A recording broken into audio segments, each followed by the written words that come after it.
爷爷、奶奶，婉婉买房了。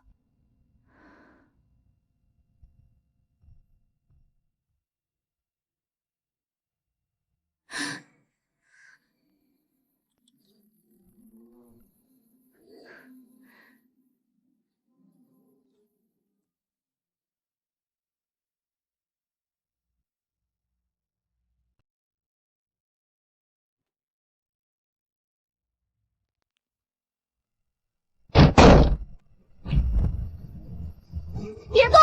我报警了！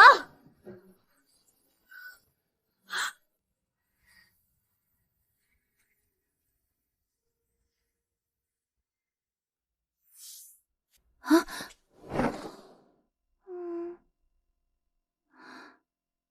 你叫什么名字？你家大人呢？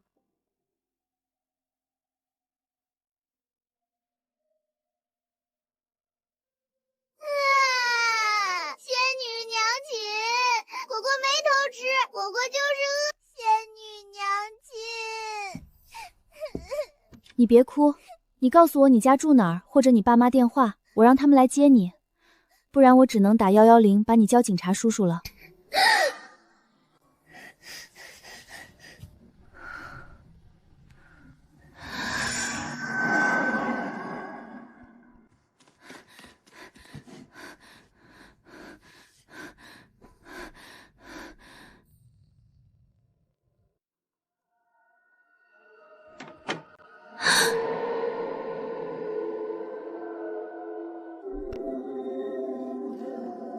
仙女娘亲，你还在吗？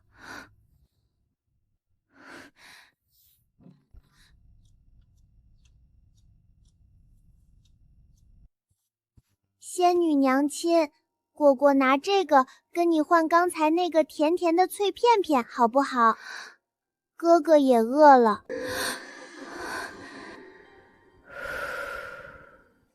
鬼是没有影子的，也不会啃薯片，他一定不是鬼。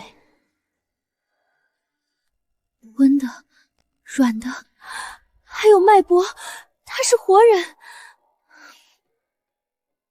你到底是人是鬼？果果是人，大柳树村的果果。仙女娘亲，这个窝头是果果攒了3天的，给你吃。大柳树村，这是哪个深山老林的地名？我不吃这个，你等我一下。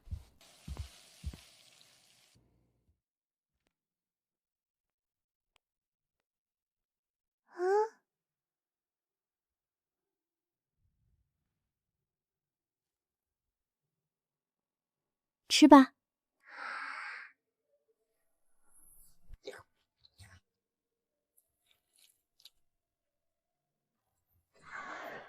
慢点，喝口水。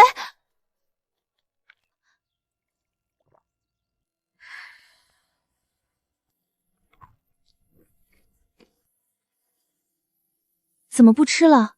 不够我再去拿。够了，果果吃饱了。仙女娘亲，剩下的果果能带给哥哥和二叔吗？他们也好多天没吃饱饭了。可以。谢谢仙女娘亲。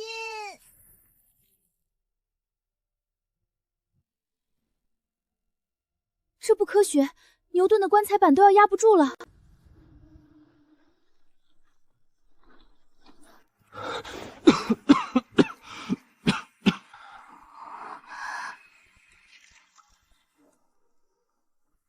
二叔，你喝口水吧。二叔不渴，云帆你喝。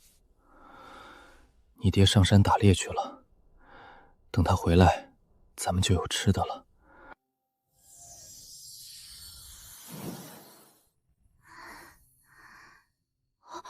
果果，你怎么在那儿？哥，二叔，我遇到仙女娘亲了。仙女娘亲给我吃了神仙果子，可甜可甜了。这是给哥哥和二叔留的。这是何物？哥哥快吃。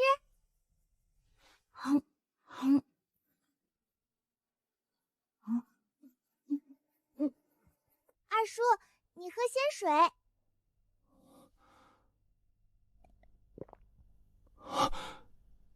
神物，这绝对是神仙赐下的神物。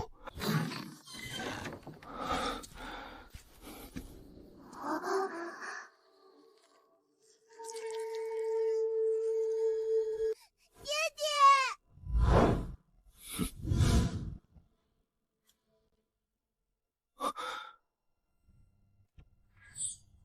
这东西哪儿来的？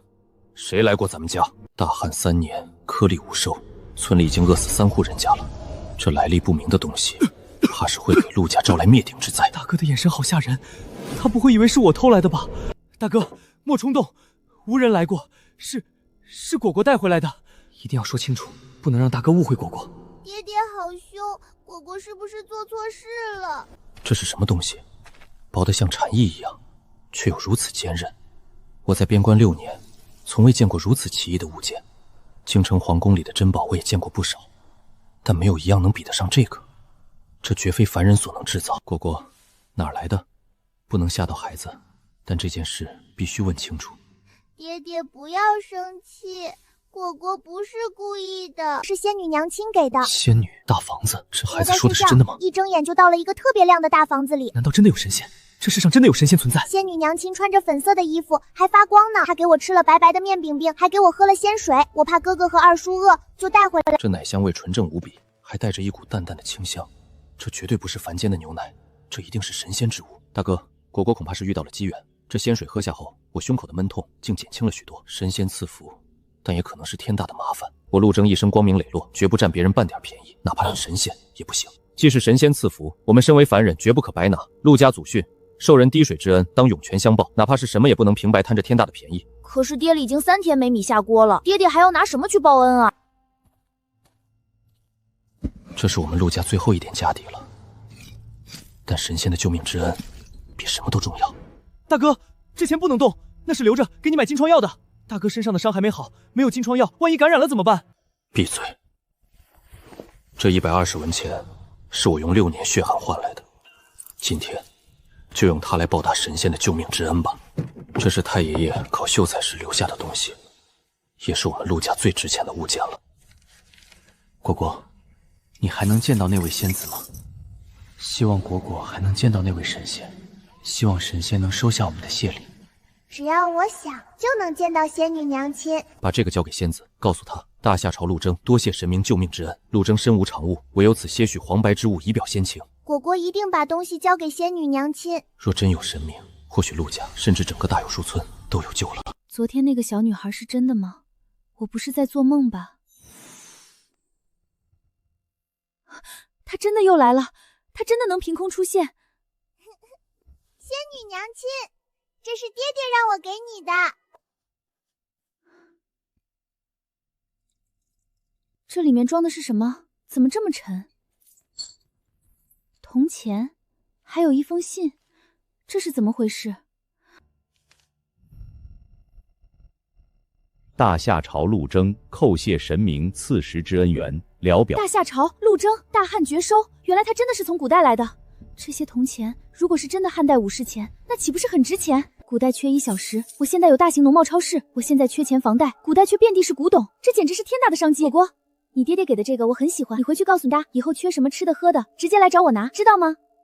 明天一早就去潘家园，看看这些铜钱到底值多少钱。一定要镇定，不能让老板看出我是外行。老板，收古钱币吗？又是一个想骗钱的小姑娘，穿得这么寒酸，能有什么好东西？小姑娘，这年头拿机器压的工艺品来骗人的可不少，我这可是正经买卖。天啊，这竟然是真的汉代五铢钱，而且品相这么完美，简直像刚从地里刨出来的一样。这锈色，这包浆，字口这么深，品相这么完美的汉代五铢钱，你从哪儿弄来的？果然是真的，这些铜钱真的很值钱。家传的，您就说收不收吧，不收我换一家。别，收当然收，这品相太难得了，简直像刚从地里刨出来没多久似的。小姑娘，我给你个诚意价，1枚2000，这5枚我全要了，1万块。老板，您欺负我不懂行呢，5枚2万，少1分都不卖。哎，你这小姑娘怎么不讲价呢？行，2万就2万，就当交个朋友。算了，2万就2万吧，倒手卖给那些专门玩钱币的大佬，少说能赚1倍。2万，真的是2万，200块钱的面包牛奶换了2万块的人民币，而这还只是我手里那串铜钱的1/20。陆征，这笔生意咱们做定了。古代的糙汉爹爹，准备好迎接现代物资的降维打击吧！一个前所未有的跨时空倒宅计划，在我脑海中彻底成型了。我要发财了，我终于能还清房贷了。师傅去市郊最大的农副产品粮油批发市场。老板，这种大米50袋，2万块，花光了又怎么样？只要能让他们吃饱穿暖，一切都值得。那边的土豆和红薯一样，给我来300斤。对，就要那种牙眼多的，能做种的。2个男孩，2套加绒卫衣。果果，这条红裙子一定很适合你，还有棉被。这个冬天，他们再也不会冻着了。这是我成为孤女以来花钱最痛快的一次。林小姐，那个昨晚您报警了，是房子有什么不干净的东西吗？您放心，要是真有问题，不是为了那个家，我们跟房东那边肯定能没事儿，房子干净得很，这种被需要的感觉真好，不仅干净，还充满了福气。陆征，孩子们，等着我，我马上就带着物资回去了。爹爹，二叔，仙女娘亲说了，以后我们可以随便要吃的。好，好，神明啊，您终于听到了我们的祈求，我陆征愿为您做牛做马，以谢天恩。我要站起来，朝着神明的方向行一个大礼。大哥，爹爹，爹爹，这是什么味道？好难闻！爹爹，爹爹，你怎么了？爹爹，你流了好多血。爹爹不动了，二叔在咳血，哥哥在哭，怎么办？谁来救救我们？仙女娘亲，你在哪里？仙女娘亲，求求你救救我爹爹！求求你，求求你一定要来，我不能没有爹爹。怎么回事？心脏怎么突然这么疼？耳边好像有哭声，是果果吗？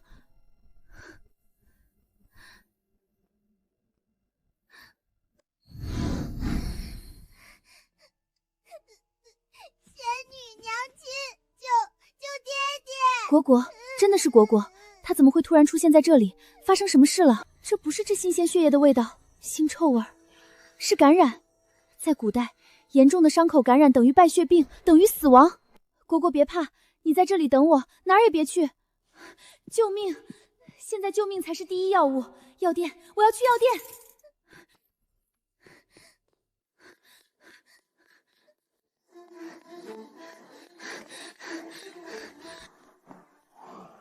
快一点，再快一点！陆哲，你一定要撑住，千万不要死！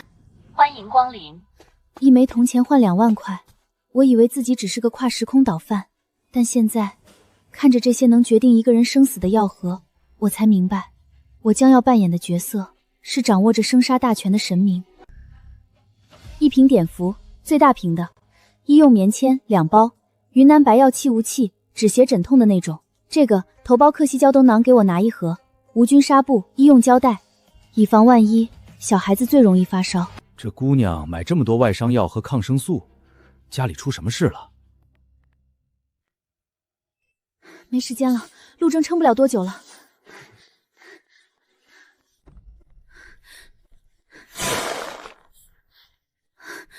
果果，听好，时间紧急，我只说一遍。仙女娘亲好严肃，我一定要记住。让二叔用这个白色的棍子蘸着这个棕色的水，擦你爹爹流血的伤口，里里外外都要擦干净，不怕疼。擦完之后，用这个白瓶子对着伤口喷，会喷出白色的粉末。我记住了，白色棍子蘸棕色水，然后喷白瓶子。最后用这块白色的布包起来，用这个黏黏的东西固定住。这个让你爹爹吃下去，1天2次，1次1颗。如果他咽不下去，就让二叔撬开他的嘴灌进去。我都记住了，爹爹一定会好起来的。一定要成功啊，陆哲，你不能死。爹爹，我回来了，我带了神药救你。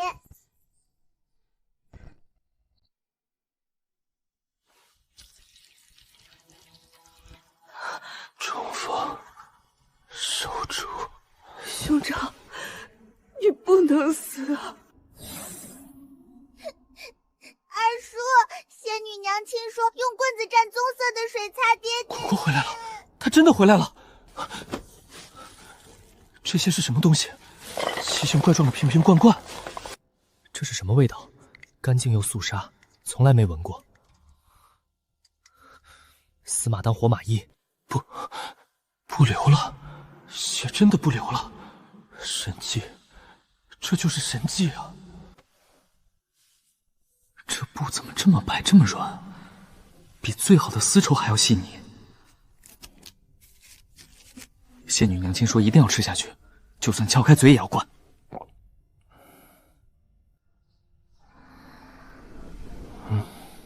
兄长的体温好像不烫了，真的退了，烧真的退了，兄长活下来了。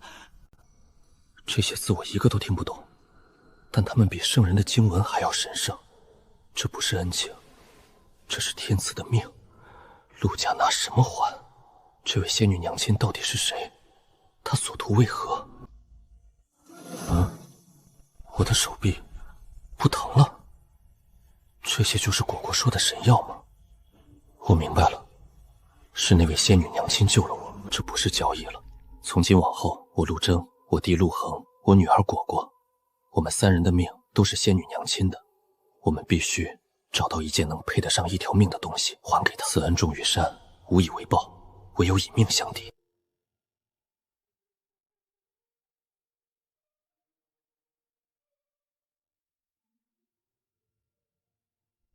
千万不要有事，千万不要感染。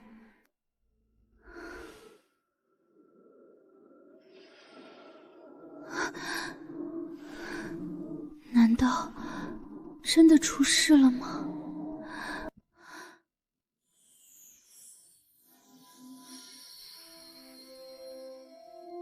来了，是果果。仙女娘亲。爹爹好了，他不烫了，也不流血了。二叔说，爹爹的命是仙女娘亲给的。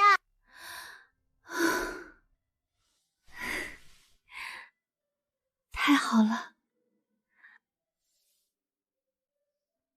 仙女娘亲，这是二叔写的信，这个是爹爹让果果带来的，说这是他们找到的第一个能报答仙女娘亲的东西。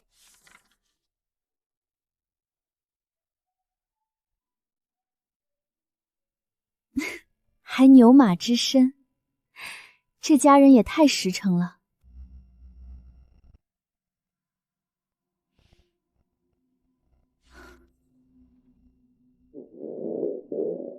救命是第一步，接下来得让他们吃饱。从今天起，我们欠的不是一顿饭、一条命，我们欠的是神明的垂青。寻常的金银财宝，在神明眼中与泥土无异，送过去，那是对神明的侮辱。都记住了吗？仙女娘亲给的是命，不是恩情，是命。阿恒，你记不记得，祖父临终前曾说过，我们那位秀才太爷爷，当年并不是因为科举无望才回乡的。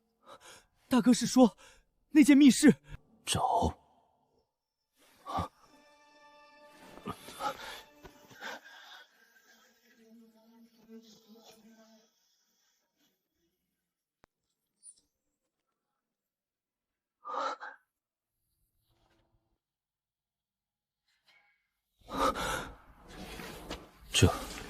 这才是我们能拿出的唯一配得上那份救命之恩的投名状。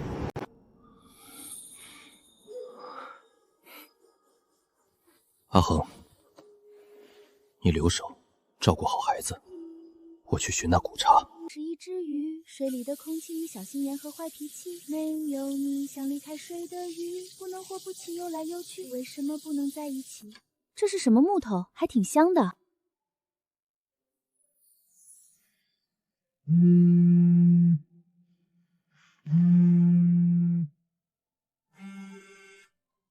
婉，我的天，你从哪搞到的那张照片？我给我们老师看了，他说这是典型的宋代北方民居内部陈设图，虽然破了点，但研究价值极高啊。是吗？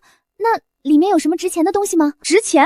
何止是值钱，尤其是那张床，虽然是粗制滥造的架子床，但你看床头压着的那块黑乎乎的用来压帐子的东西了吗？我们老师说，从那个形状和质地来看，如果那是真的，那可是香料里的钻石，顶级的奇楠沉香啊！现在市场上一克就要上万块的玩意儿，一克上万，那这一块少说也有1-2斤吧？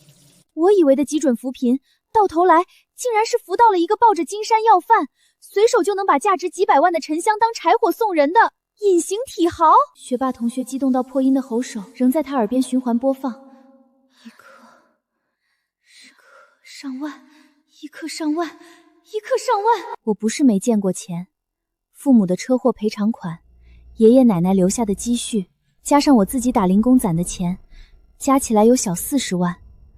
可眼前这块木头，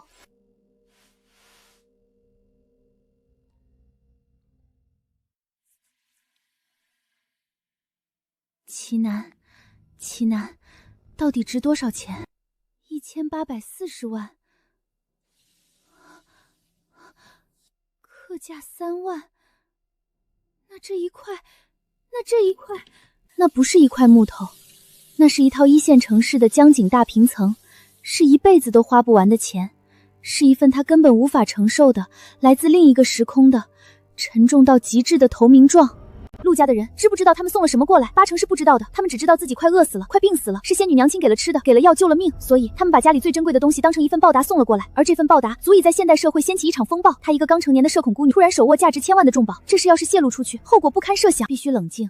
陆征那一家子到底是有多实诚？自己快饿死了，还想着把家里压箱底宝贝出来换救命恩。他们甚至不知东西混懂不认知，就毫无保留地献了出来。这哪是交易，这是在拿命换命，拿全家人的信任在赌一个虚无缥缈的神明的善意。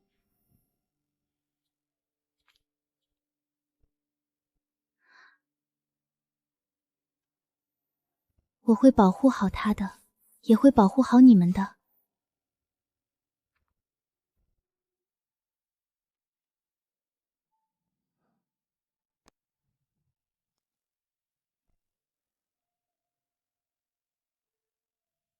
从今天起，你就是我最重要的家人了。这笔生意性质已经完全改变，这不是投机倒把，不是跨时空倒咬，这是赡养，是他作为一个现代人对另一个时空那一家子亲人的必须承担起的责任。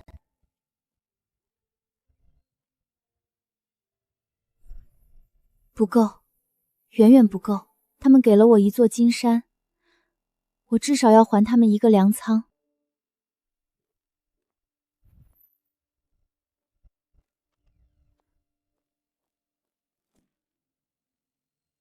等着我，我一定会让你们过上好日子的。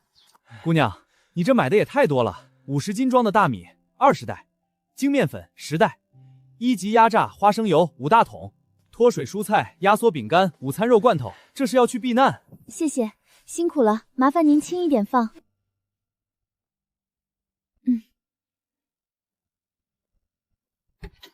药品也备齐了，这样他们就不会再因为生病而受苦了。不能提沉香的价值，那会打破神明的神秘感，也会让那家人产生不必要的心理负担。我要做的是安抚，是鼓励，更是引导。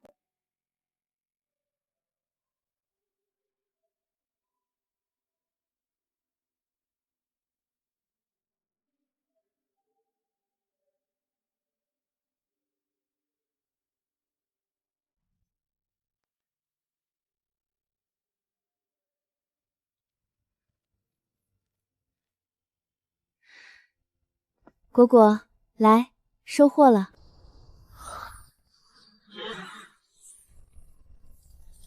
哇！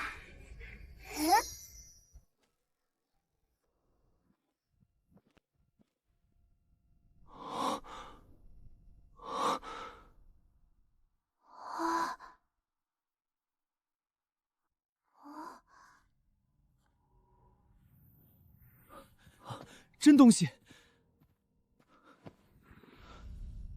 大哥，这得有多少粮食？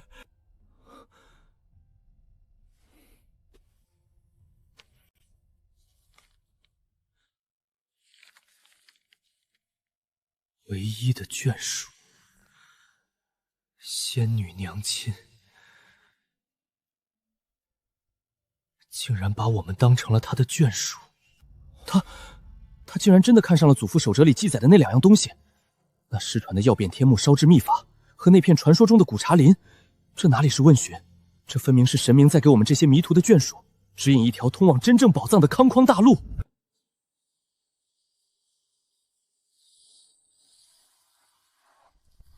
好香啊！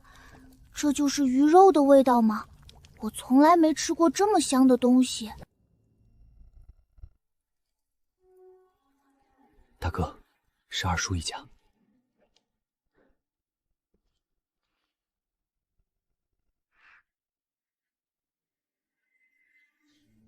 我知道，该来的总会来。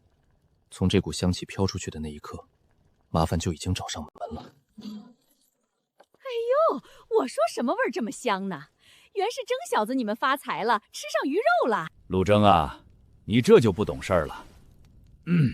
得了什么好东西，也不知道先孝敬孝敬你二叔二婶。你爹娘死得早，我可算是你半个爹。二叔二婶，家里刚开火，还没来得及请你们。请什么请？一家人客气什么？正好我们晚饭也没吃，就在你这儿凑合了。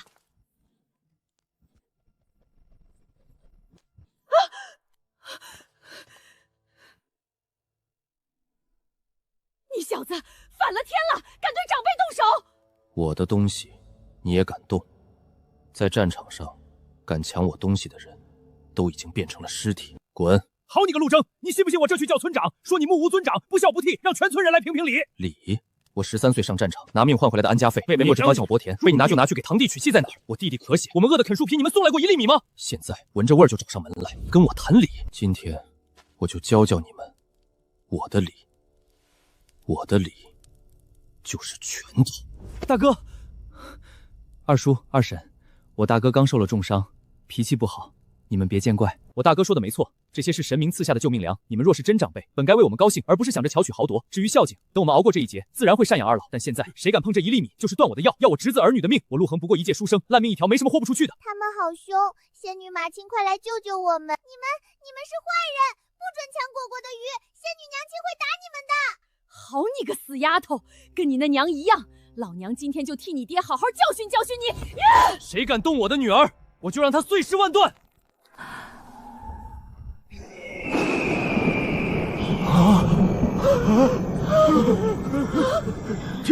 天罚呀！是什么东西在叫？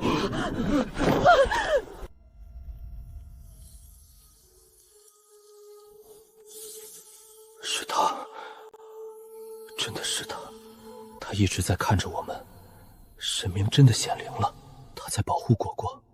陆家真的有神明护着，刚才那是天罚呀！还好我没跟着陆满仓一起进去，不然遭殃的就是我了。现在还要评理吗？爹爹，别怕，爹爹在，仙女娘亲也在，没有人能再伤害你们了。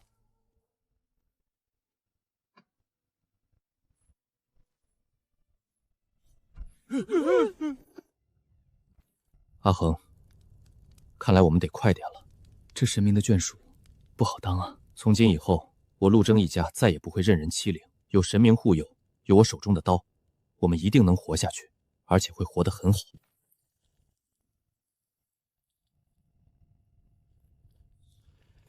刚才那道惊雷，差一点就落在了果果身上。这颗糖，是他应得的奖赏。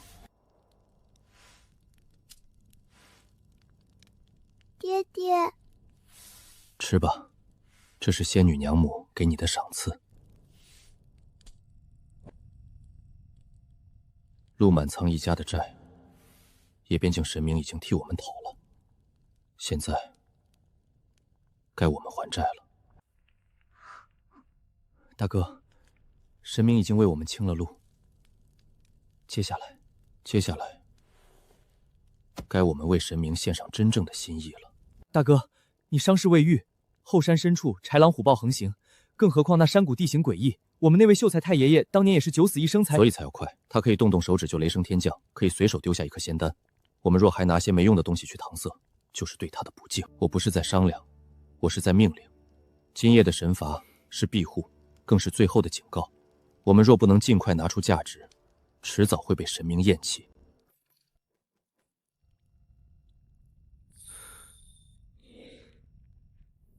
真哥儿，恒哥哥，是我，你栓子叔。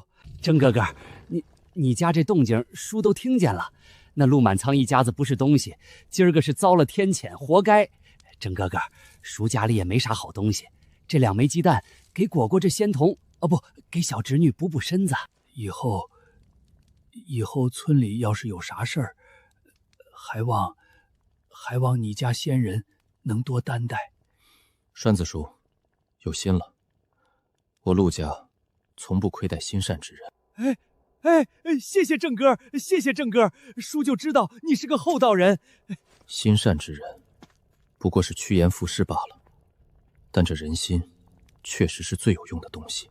原来如此，神明不需要我们亲自去惩罚恶人，他只需要一个代言人。只要我们牢牢站住这个位置，自然会有人替我们清扫障碍。大哥，我明白了。你留下，照顾好云帆和果果。家里的粮食，你看着分给些平日里与我们交好，或是日子实在过不下去的本分人家。1碗米换1份人心，这笔买卖我们要做。就带这么点东西进山，太危险了。这些神明赐下的东西，一定能帮到他。大哥，带上这个。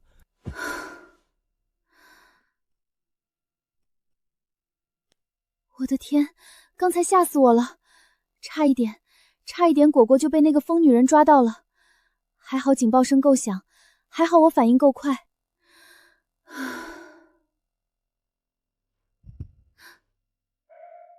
玩脱了，玩的有点大，没想到一个警报器1颗糖竟然造成了这么大的效果，他们竟然真的把我当成神仙了。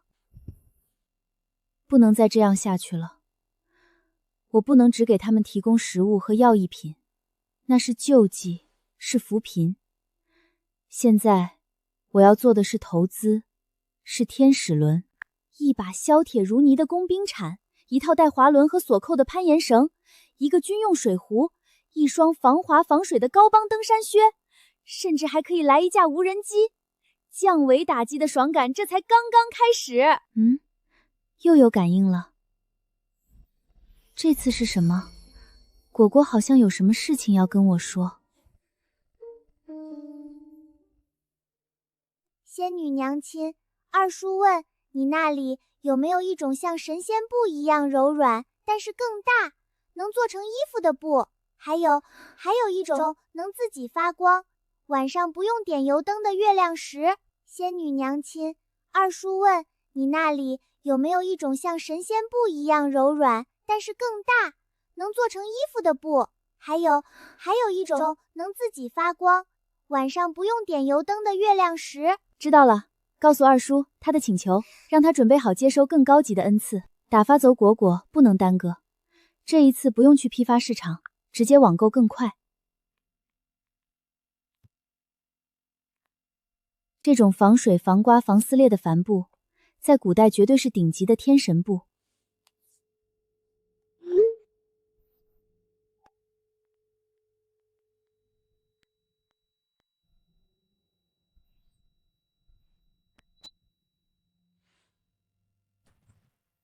陆征要出征了，后山那么危险，他需要更好的装备。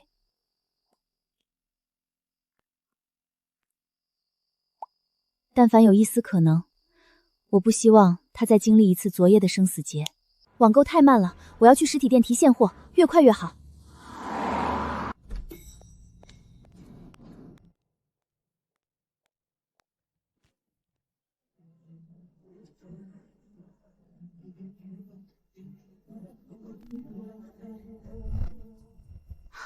这要是让古代人看见，怕不是以为天兵天将下凡了。只有这些了，简陋寒霜，与后山的险恶相比，不值一提。这是我能为大哥准备的最神圣的行囊了。大哥，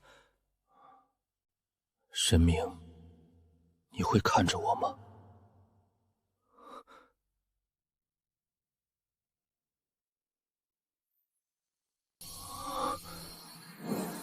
这是神明的回应。神迹，是真正的神迹。三防帆布，如果说之前的米良瑶是恩赐，那眼前的这一切就是神谕。神明在用这种方式向我展示他的力量与意志。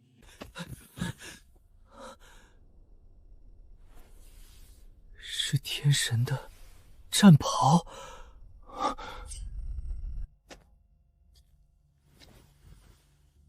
冰冷、坚硬，却又无比贴合掌心，这就是神器的感觉。凡体不配与神器争辉。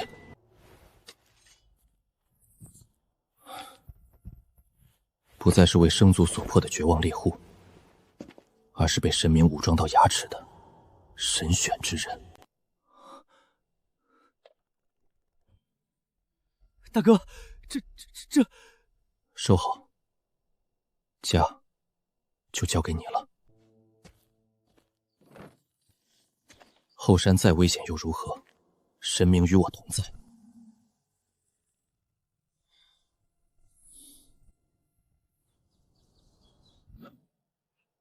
神明在看，此去不为苟活，为封神。陆征的背影消失在暮色中，那道被村民们私下里称为天罚的诡异笑叫余威仍在，整个大柳树村都陷入一种诡异的死寂，夜前所未有的安静。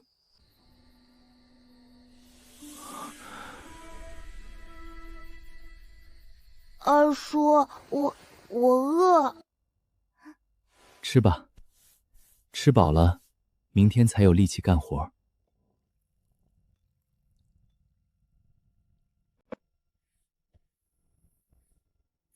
神赐之物，不可轻用，每一粒米都是大哥梦拿命换来的机会。月上中天，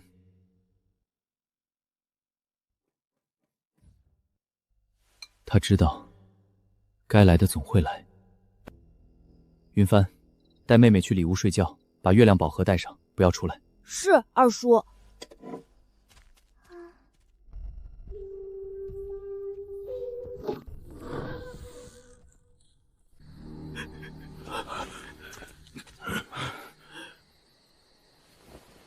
恒哥儿，这么晚，叨扰了。村长爷爷，请进。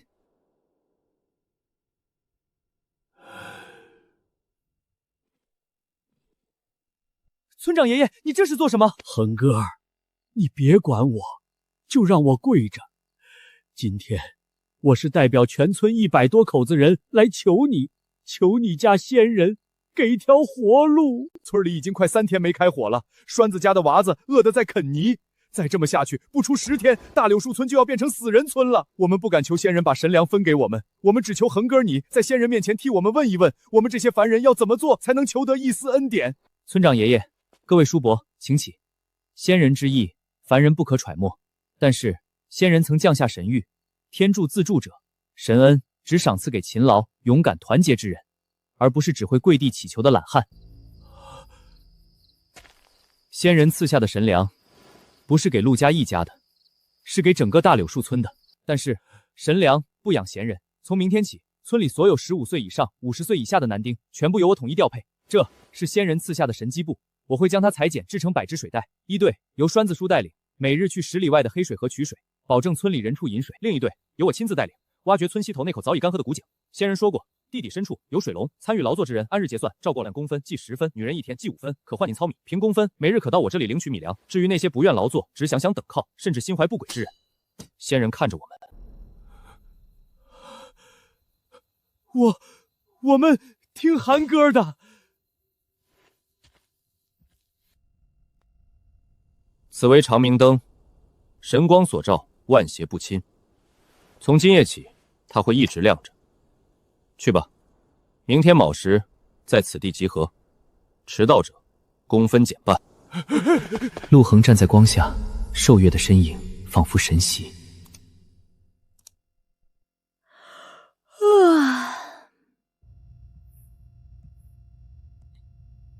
钱还可以再赚，他的神选大将军不能在新手村就翻车。婉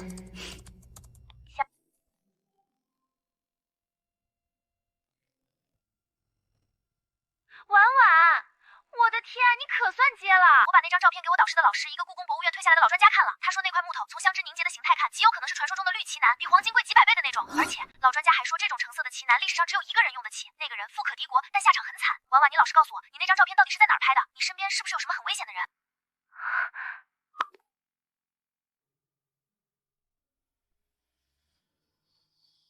富可敌国，下场很惨。潇潇最后那几句带着颤音的警告，如同魔咒，在我耳边反复回荡。那块被我锁在行李箱里的黑褐色木头，不再是一串令人眩晕的银行数字，而是一块烧红的烙铁，散发着足以将我吞噬的危险气力。恐惧如同一只冰冷的手，从脚底瞬间攥住了我的心脏。我一个无父无母、刚成年的社恐，凭空掌握了价值数千万甚至上亿的财富，这事一旦暴露，但这种战力只持续了不到10秒，怕有什么用？我林心婉3年前爷爷奶走的时候就明白了，这个世界上没人能给你当靠山。这块奇楠是陆娥他们拿命换来的信任，是我在这世上唯一的眷属递过来的牵绊，是我的，谁也抢不走。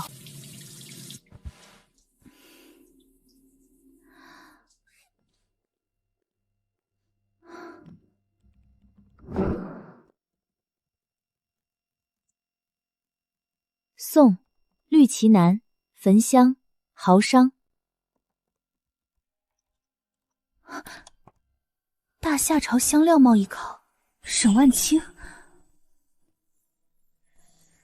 大夏朝中期，布衣出身便是对焚香一道的痴迷。传闻他曾耗费一座金山，从泪液崛起品绿，其香3日不绝。那块传说中的乐也自此下落不明。我一直以来的根子上就是错的。饶征拿这些古董奇珍去换取金钱，改善生活，甚至献给睡皇请给了朝廷，换一个官身，那不是在帮一个皇权克制上的封建王朝，一个长民掌握他阶层的财富和资源，本身就是原罪。我以为的向降维打击，差一点就变成了降维送死。不能卖，至少不能让陆征他们以一个平民的身份去拥有这些东西。一个全新的、更加疯狂且大胆的计划在我脑中缓缓成型。我要做的不是扶持一个富家翁，我要的是扶持一个连皇帝都不敢动的一方诸侯。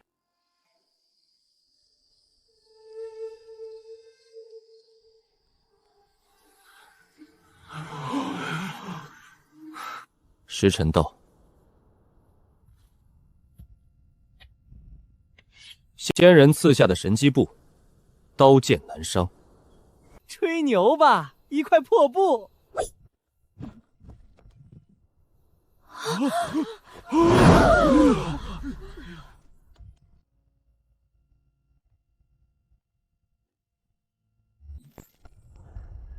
神布，神布，真是神布啊！老天爷，仙人显灵了！神布需用神火方可裁剪。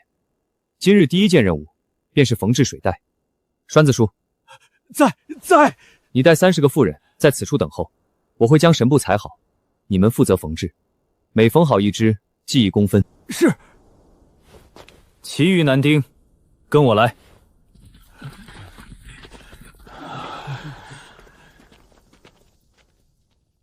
仙人有言，此井之下300尺，有水龙盘踞。今日我们便要将它请出来。此为开山铲，削铁如泥。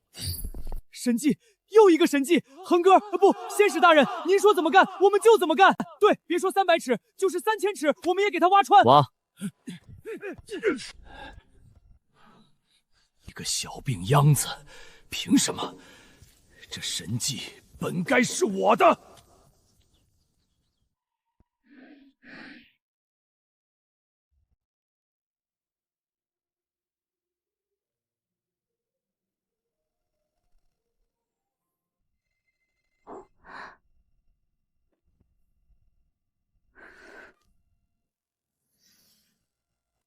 喂，你好。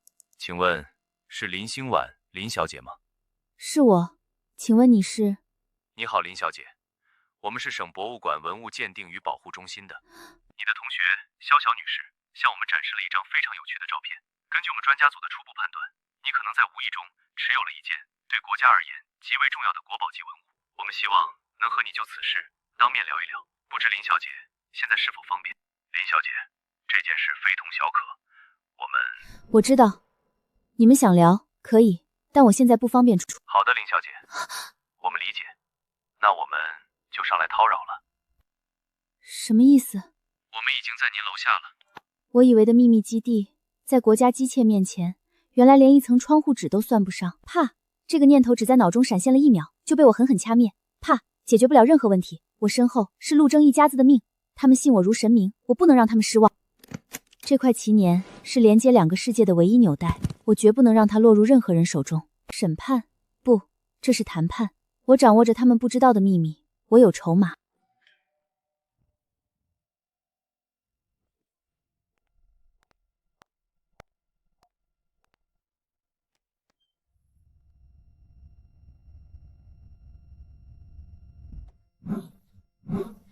林小姐，你好，我是省博物馆的赵立新，冒昧来访，还请见谅。进来吧。林小姐，想必你已经知道我们的来意。那件奇楠沉香，根据我们的初步鉴定，不仅是失传已久的绿奇楠，更是有史料记载的大夏朝富商沈万清的旧物，其历史价值与文物价值无可估量，是当之无愧的国之重器。我们希望你能将它上交给国家，当然，国家绝不会让你吃亏。相关的奖励和荣誉，我们一定会为你争取到最高标准。